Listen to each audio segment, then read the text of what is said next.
설교의 본문은 시편 119편인데 이 119편은 여러 면에 있어서 좀 유명한 장입니다. 왜냐하면은 가장 먼저 유명한 것은 주권사님이 기억하고 있는 대로 여러분 성경을 딱 들고 펴보세요. 왼손은 창세기 저처럼 해보세요. 자기 성경 갖고. 왼손은 창세기 1장, 오른손은 요한계시록 22장. 하셨습니까? 해보시려니까요, 다들. 가지고 저도 딱 만나깔 피면은 119편이 나와야 됩니다. 해보십시오. 저는 시편 120편이 나와요. 20편. 해보십시오. 여러분 성경 갖고 찬송가는 빼고 오른손은 요한계시록 22장, 왼손은 창세기 1장. 그거 한 상태에서 딱 가운데를 딱 피면 시편 60편이 나오네. 네, 원래는 이게 정확히 반틈을 하면 어디가 나와야 됩니까? 네, 시편 119편 나와야 됩니다. 네. 네, 그런 면에 의해서 본사님 110편 나왔습니까? 102편 나왔습니까? 근데 집에 가서 한번 연습해 보시면은 이게 좀 왼손에 너무 많이 힘을 주면 시편 앞에가 나와버리고 잠언이 나오고 오른손에다가 힘을 많이 주면은 욥기 막 이런 데가 나와버리고 하는데 정확히 힘을 합니다. 이런 면에서 첫 번째로 시편 119편은 유명합니다. 신구약 성경에 저도 뭐요? 두 번째 또 유명한 것은 시편 119편은 최고 깁니다. 최고 길어요. 1절부터 몇 절까지 있습니까? 봐보시죠. 176절까지. 1절부터 176절까지 있어요. 그죠? 네. 두 번째 유명한 것은 최고 긴 장이다. 또 유명한 게 있습니다. 여러분 시편 119편 지금 펴졌을 때 보면은 1절부터 8절까지 쓴 다음에 9절에 동그라미 쳐져 있습니까? 1절부터 8절 끝나고 9절 앞에 동그라미 쳐져 있을 텐데. 쳐졌지요? 안 쳐진 성경은 이상한 성경입니다. 자, 9절 다음에 또 17절에 동그라미 쳐진 거 보이십니까? 그죠? 그게 한 단락입니다. 한 단락. 8절씩 한 단락이에요. 8절씩. 8절씩 한 단락 해가지고 176절까지 가게 되는데 이게 뭘 의미하냐면은 원래 히브리어의 A는 A, B, C, D, E, F, Z까지 있는 것처럼 알파벳. 히브리어의 A는 알렙입니다. 알렙, 베트기메, 달렛, 와우, 인자인. 이거죠. 히브리어 알파벳 노래입니다. 쉰신타우라고 하는, 우리 히브리어 선생님이 한 30년 넘어 전에 딱 시작하는데, 얼마나 멋있게 노래 부르던지 이게 뭔가 하고 들어봤더니, A, B, C, D, E, F, G 하는 거랑 똑같이 히브리어 알파벳도 노래가 있어요. 근데 1절부터 8절까지는 전부 다 알렙으로만 시작합니다. 히브리어 성경을 보면은, 원래 성경을 보면은 1절부터 8절까지는 첫 단어, 첫 글자가 전부 다 알렙, 즉 히브리어 첫 단어로 시작해요. 그러면 9절부터 16절까지는 뭘로 시작할 것 같아요? 히브리어 두 번째 단어인 베트로 시작합니다. 그리고 맨 마지막 110절, 거기는 전부 다 8절이 전부 다 쉰신 타우로 시작해. 타우로 짜자자자자자. 우리로 한다면은 처음에 1절부터 8절은 전부 다 가로 시작하고 9절부터는 다 나로 시작하고 이런 걸로도 유명합니다. 더구나 마지막으로 유명한 것은 시편 119편은 거의 헛돈도 절마다 하나님의 말씀을 의미하는 단어가 있습니다. 절마다 말입니다. 하나님의 말씀을 뜻하는 단어가 있어요. 오늘 본문 103절도 주의 뭐가? 말. 104절도 주의 뭐가? 법도가 실은 말씀이거든요. 또 105절도 뭐요? 주의 말씀. 106절은 뭐가 있습니까? 주의 규례. 107절은 주의 말씀 등, 규례, 증거, 말씀 등 하나님의 말씀을 의미하는 단어가 꼭 포함되어 있어요. 아시겠죠? 이런 거로 유명합니다. 그러니까 하나님 우리에게 성경을 주실 때 가장 만나까에 뭘 주셔서 각 절마다 고토바, 말씀, 미고토바 주셔서 우리의 신앙생활의 중심은 뭘로 잡아야 된다? 물론입니다. 말씀으로 중심으로 잡고 신앙생활해야 바른 신앙생활이다 해서 시편 119편은 가장 만나까이기도 하지만 가장 길기도 하고 매 절마다 말씀에 대한 단어가 들어간과 동시에 히브리어의 알파벳을 처음부터 마지막까지 8개씩 쫙쫙. 그래서 히브리어 성경을 보면은 각고입니다. 똑같은 알렙이 앞에 8절까지 쫙 나와 있고 베트가 쫙 나와 있고 오. 오늘 본문은 바로 그 시편 119편의 말씀을 의지해서 말씀을 전하고자 합니다. 여러분, 일본에 최초로 들어온 기독교 선교사가 누구지요? 기독교 최초 선교사, 카톨릭교회에서 들어온 1549년 프란시스코, 물론입니다. 양집사님 맞추셨습니다. 에라이십니다. 프란시스코 자비엘이라는 사람, 1549년에 나가사키를 통해서 들어왔습니다. 이게 일본에 들어온 최초의 카톨릭 교회의 선교사입니다. 근데 아시다시피 실은 카톨릭 교회와 프로테스탄트 교회는 많이 틀립니다. 우리는 카톨릭 교회입니까? 프로테스탄트 교회입니까?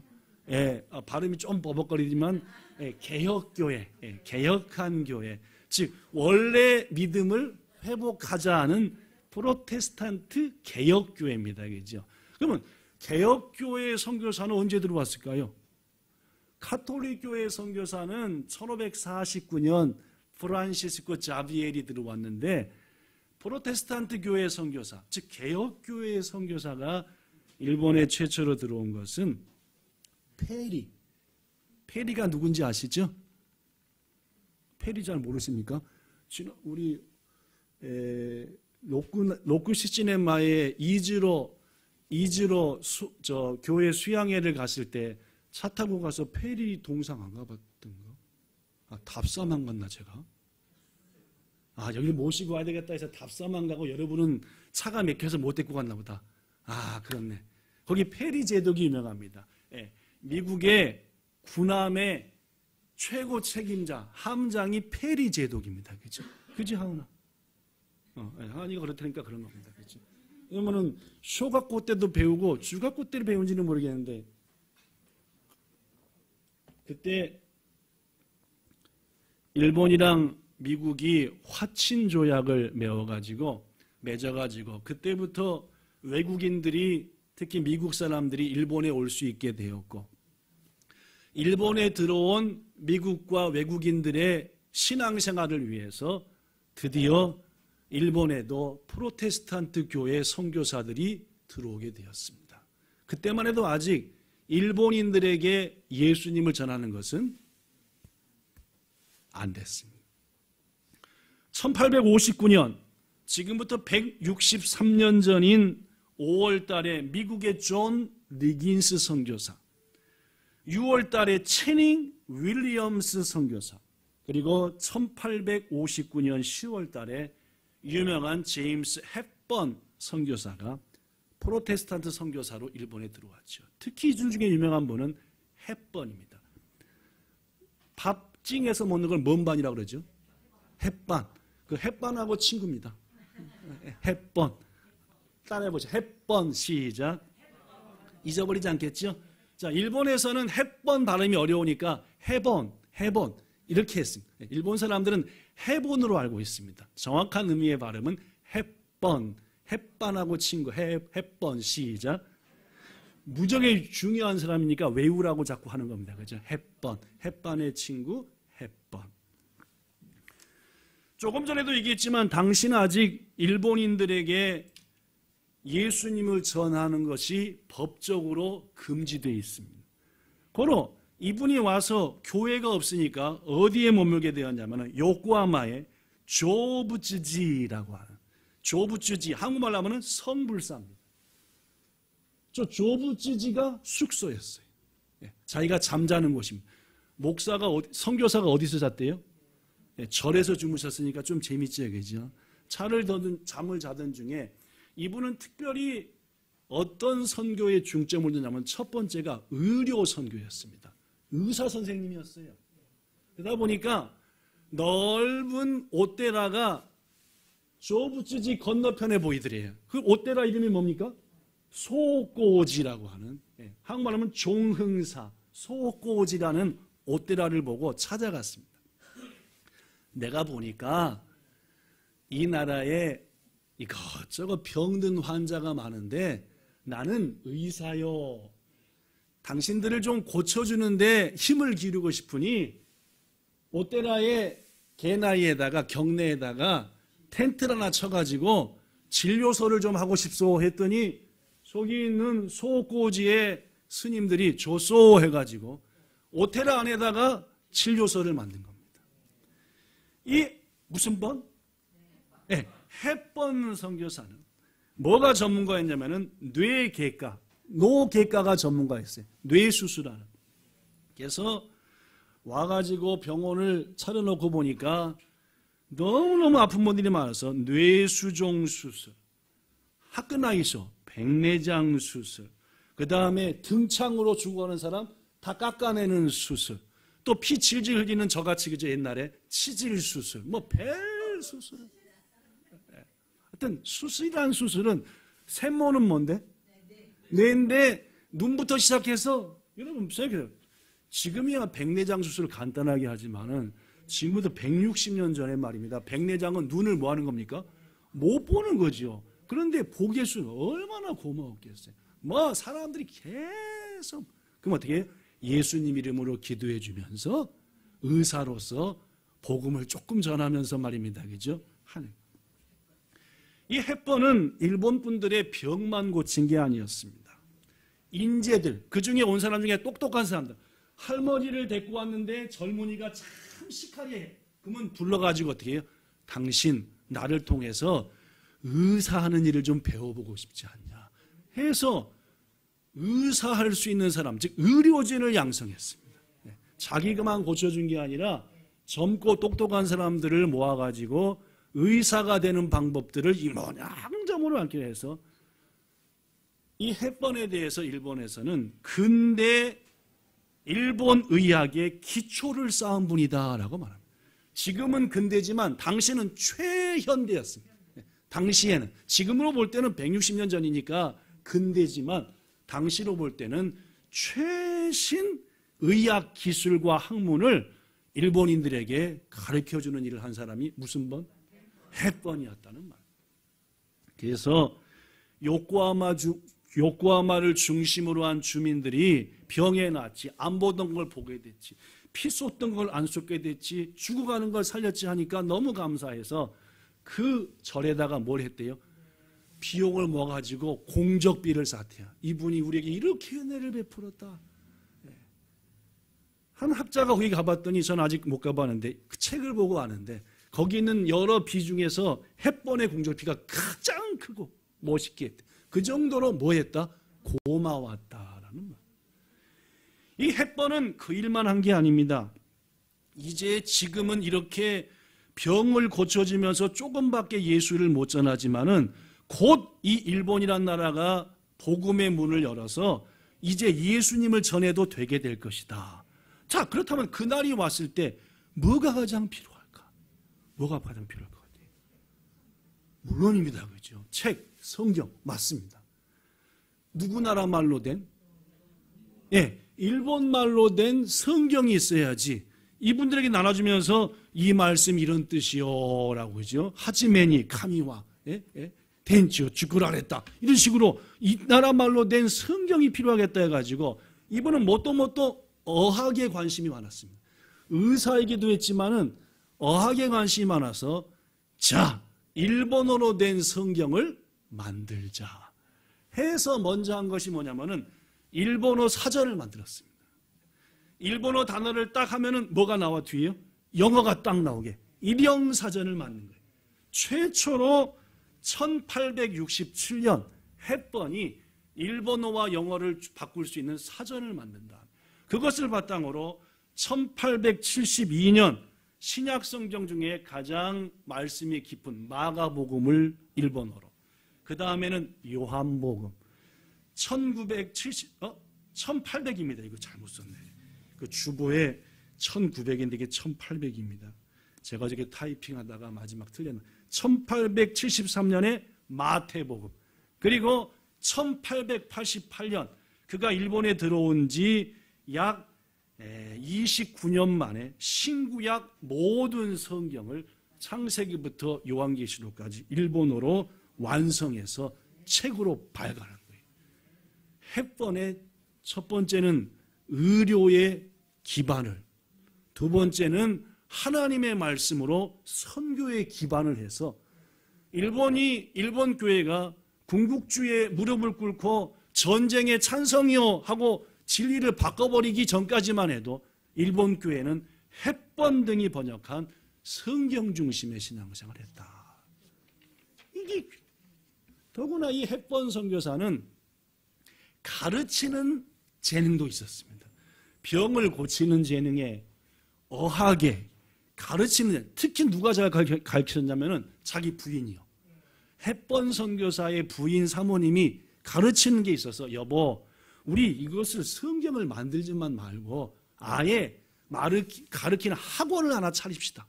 무료로 가르칩시다. 그래서 뭐도 가르치고 성경도, 의사 되는 것도 가르치고, 수학도 가르치고, 과학도 가르치고, 예수님도 가르칩시다 해서 요코하마에다가 햇번塾라고 하는, 해본塾를, 요새로 말하면 해본 학원을 만들어서 하나님의 말씀에, 의사가 되는 길에, 수학에 이런 것들을 가르쳤다는 말. 그게 뭐가 됐게요? 오늘날의 메이지다이가쿠가 된 겁니다. 그러니까 햇번塾이 뭐가 된 거예요? 메이지다이가쿠하고 메이지 가쿠인 다이가쿠가 된 거예요. 일부 예배드린 석환 집사님이 그 메이지가쿠인 다이가쿠 출신입니다. 즉 햇번이 세운 학교가 지금의 유명한 메이지 대학이 됐다.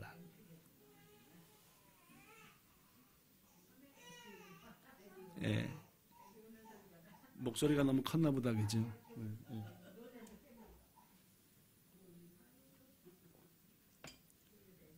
이 햇번은 1911년 9월 21일 그의 나이 96살 때에 하나님의 부르심으로 이 세상을 떠나는 동안 지속적으로 일본 사람들을 섬기고 환자들을, 성도들을, 학생들을 해서 일본의 근대화와 특별히 신학에 지대한 영향을 끼친 분이 바로 이 햇번 해볼까요? 시작.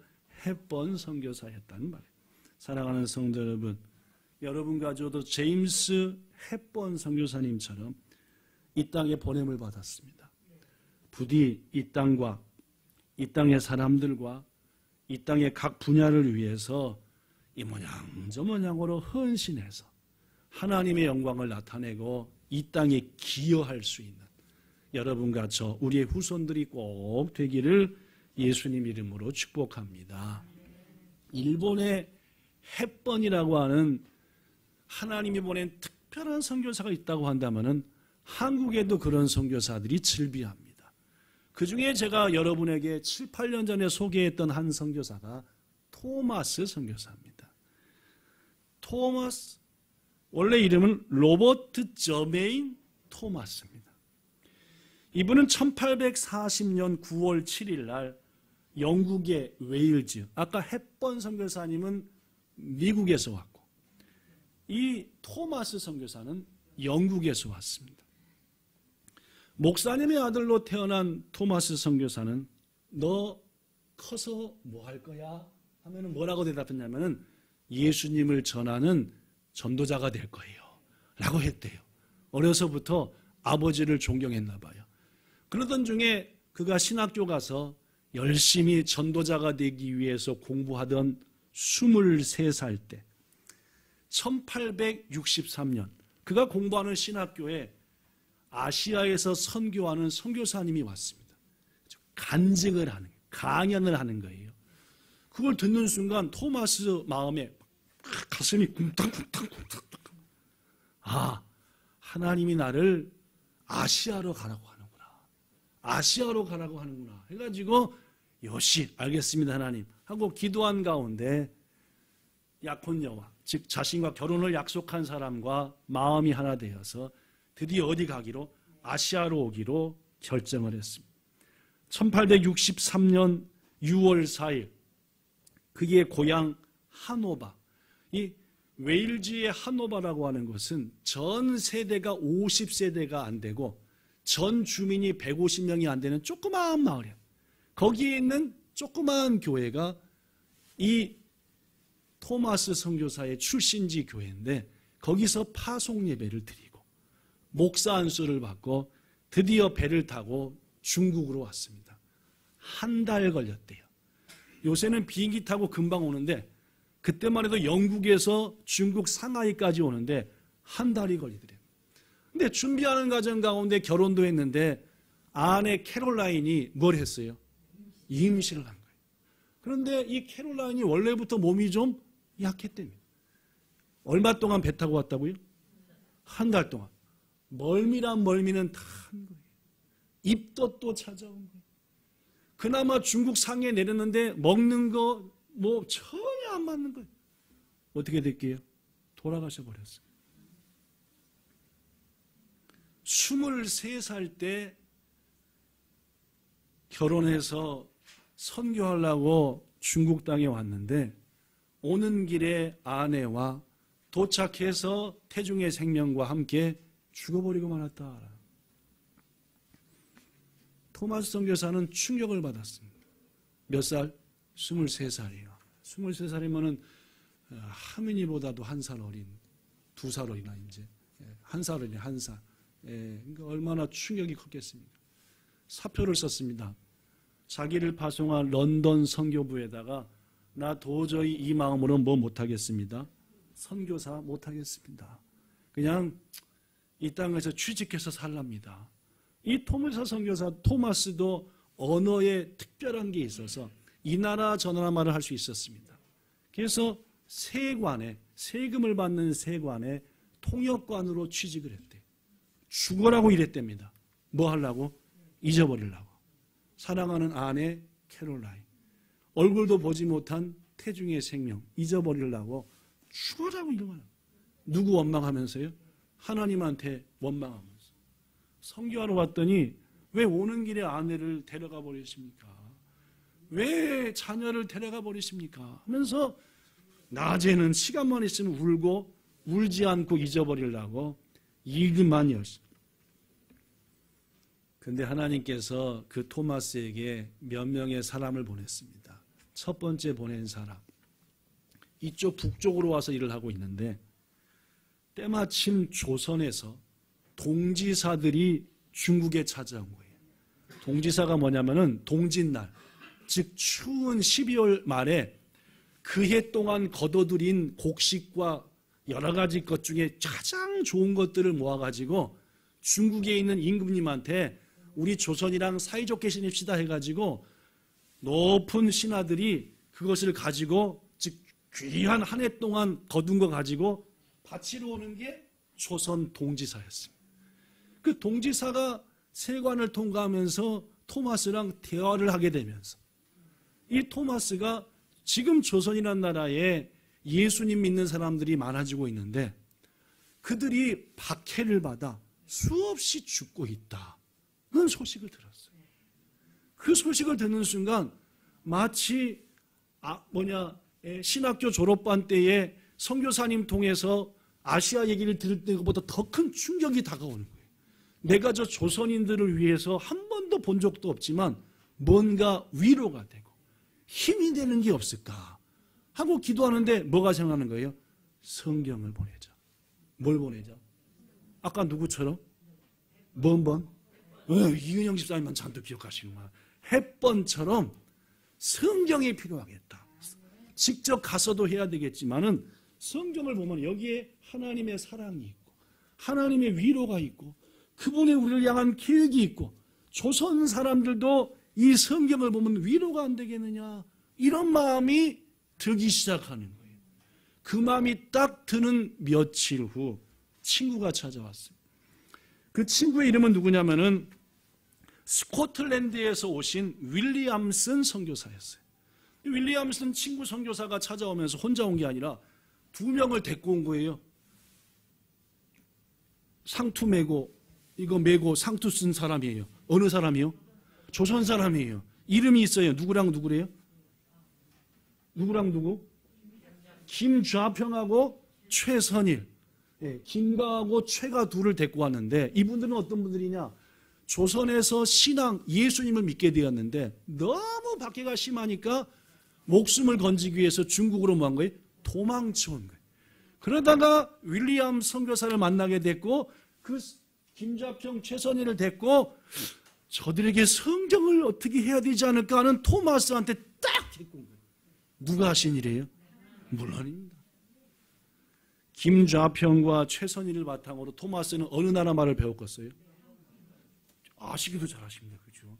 척하면 척입니까? 그죠? 그리고 뭔 소식을 들은 거예요? 조선의 소식을 들은 거예요. 한국말, 조선말을 배우고 소식을 듣고 그때부터 성경을 뭐 한 겁니까? 조선말로 만드는 겁니다. 그래서 최초로 만든 게 신약 성경부터 만든 거예요.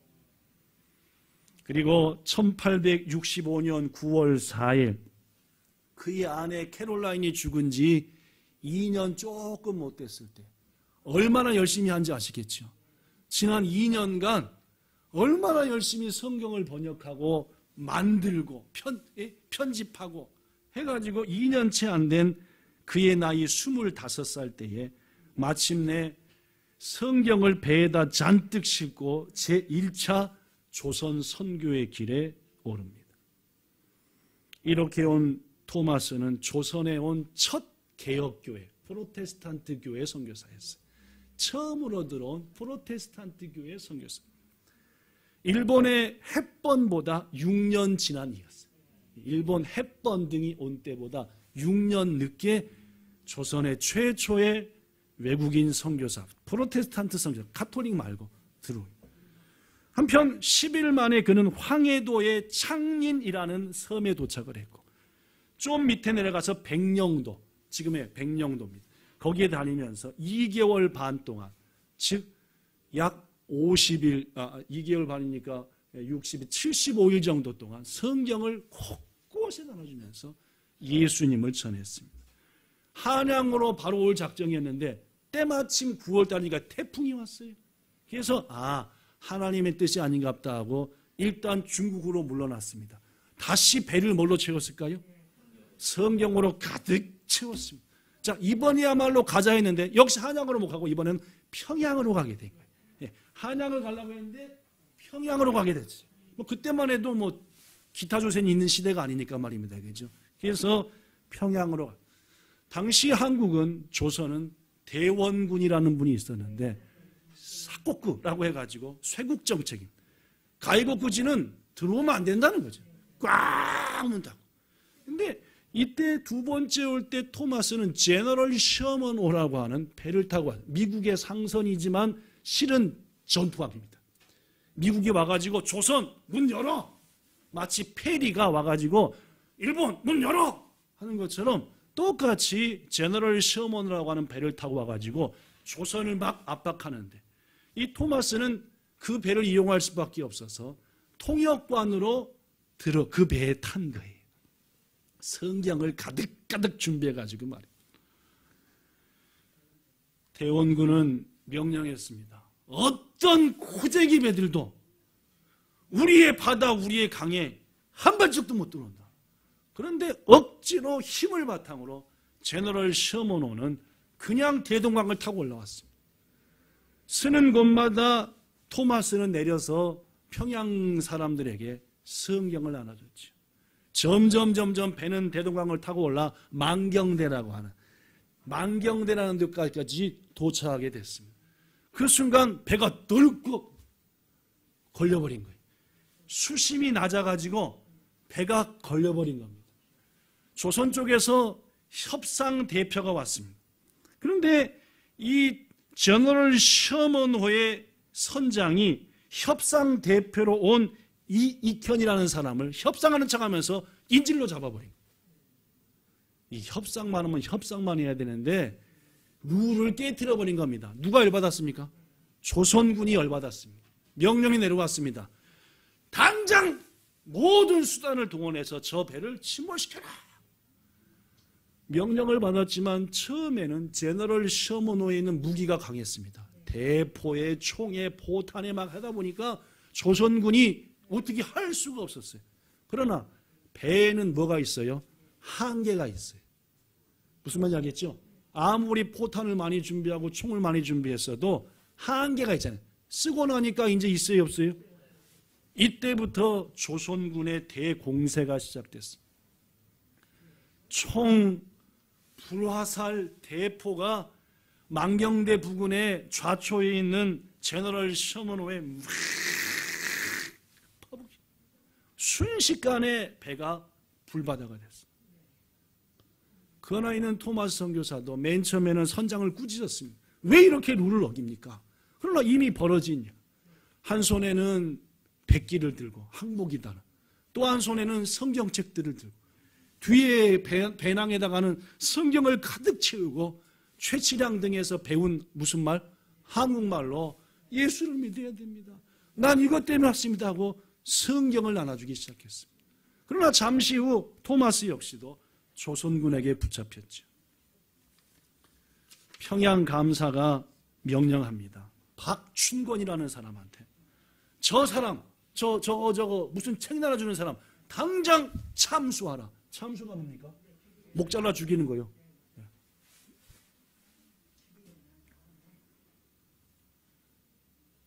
26살 만으로는 26. 우리나라 나이로 하면 27살인 토마스 선교사 무릎 꿇었습니다. 기도합니다. 이제 주님 2년 전에 누가 먼저 갔고 내 부인 캐롤라인을 하나님 먼저 가셨고 이제 그 속에 태중의 생명 가져가셨고 이제는 누구 차례입니다? 제 차례입니다. 순간 칼이 확 내려치는 순간 토마스가 박충원한테 소리를 질렀습니다. 여보시오 잠깐만. 뭐라고 소리 질렀게요? 이렇게 얘기했대요. 시작 잠깐만 이걸 받아주십시오. 제가 드리는 마지막 선물입니다. 그렇죠. 선물 뭐였을까요? 성경이죠. 토마스 선교사가 조선 사람들에게 전해주고 싶었던 하나님의 말씀인 성경을 전해주고 그리고 잠시 후 토마스 선교사는 박충권 씨에 의해서 목이 잘려서 죽임을 당했습니다. 1866년 9월 3일 우리 나이로는 27, 만 나이로는 26살의 젊은 나이로 영국인 선교사 토마스는 대동강의 모래사장에서 그렇게 순교를 했습니다. 그로부터 33년이 지난 1899년 1900년이 바로 되기 1년 전 당시 이제 조선은 드디어 문을 열었습니다. 선교사들이 복음을 전해도 괜찮습니다. 그런 때가 됐습니다. 마펫 선교사라고 하는 유명한 분입니다. 이분의 원래 이름은 마펫 사무엘인데 조선 이름이 있습니다. 마포사멸. 저 서울에 있는 마포. 그게 성이고 이름은 사멸. 마펫 사무엘이니까 조선 사람들이 마펫 사무엘이 안 되니까 난 마포사멸이요 라고 해서 이름이 마포사멸입니다. 이분이 선교 활동을 한참 하고 있는데 나이 지긋하게 드신 할아버지가 이 마펫 목사님을 찾아왔습니다. 저는 더 이상 이대로는 못 살겠습니다. 제가 사람을 죽였습니다. 30년 전에 토마스라고 하시는 나중에 알고 보니까 성경을 들고 오신 선교사를 평양에 있는 대동강에 거기서 목을 잘라 죽인 게 바로 누굽니다?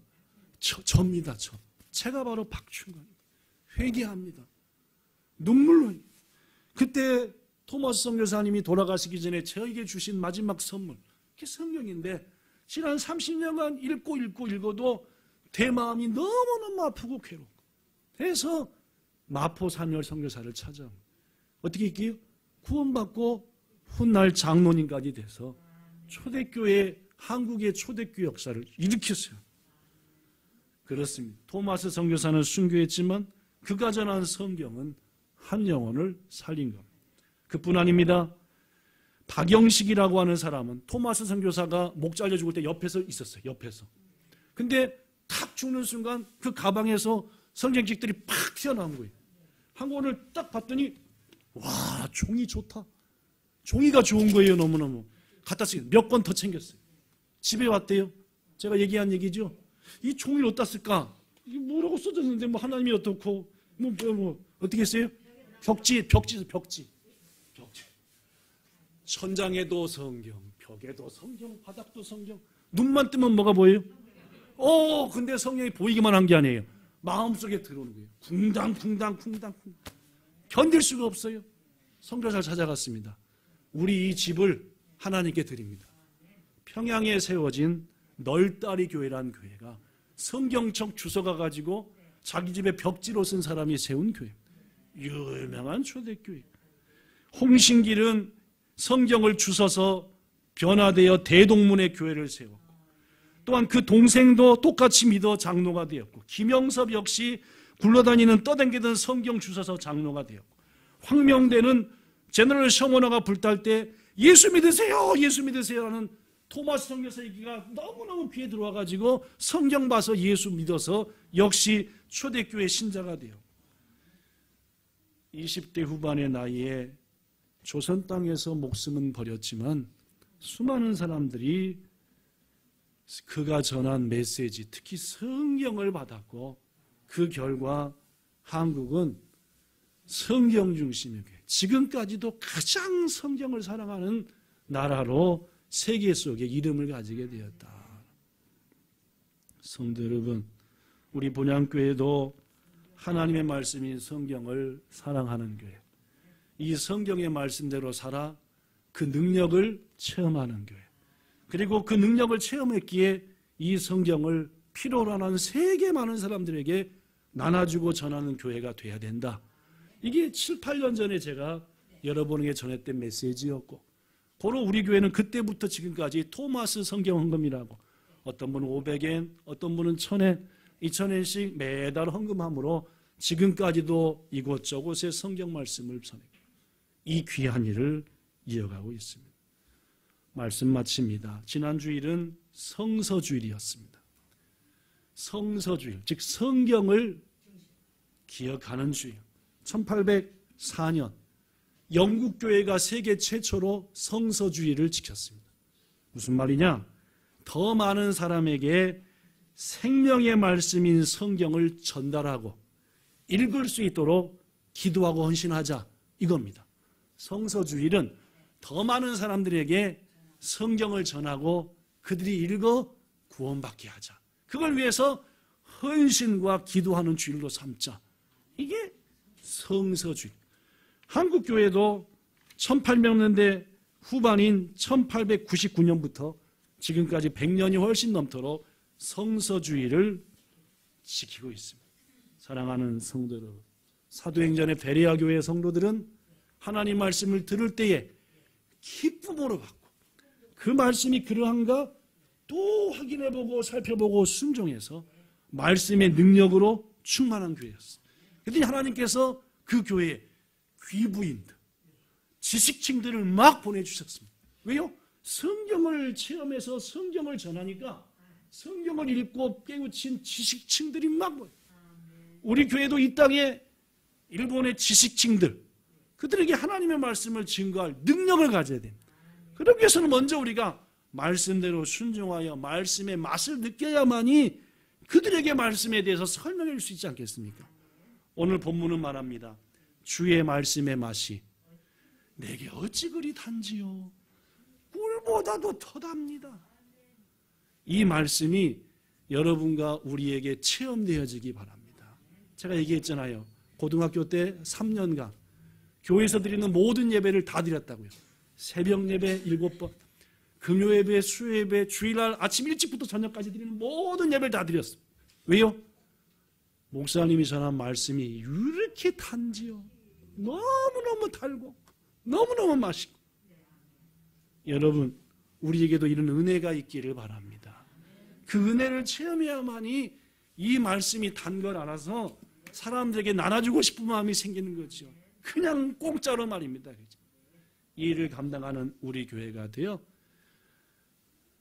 햇번이 일본에 보냄받은 사명을 감당했듯이 토마스가 생명다의 조선 땅에 보낸 사명을 감당했듯이 우리도 이 땅에 복음을 위해서 보냄받았으니 말씀으로 이 사명 감당하는 여러분과 저 본향교회 후손들 되기를 우리 주 예수님 이름으로 축복합니다.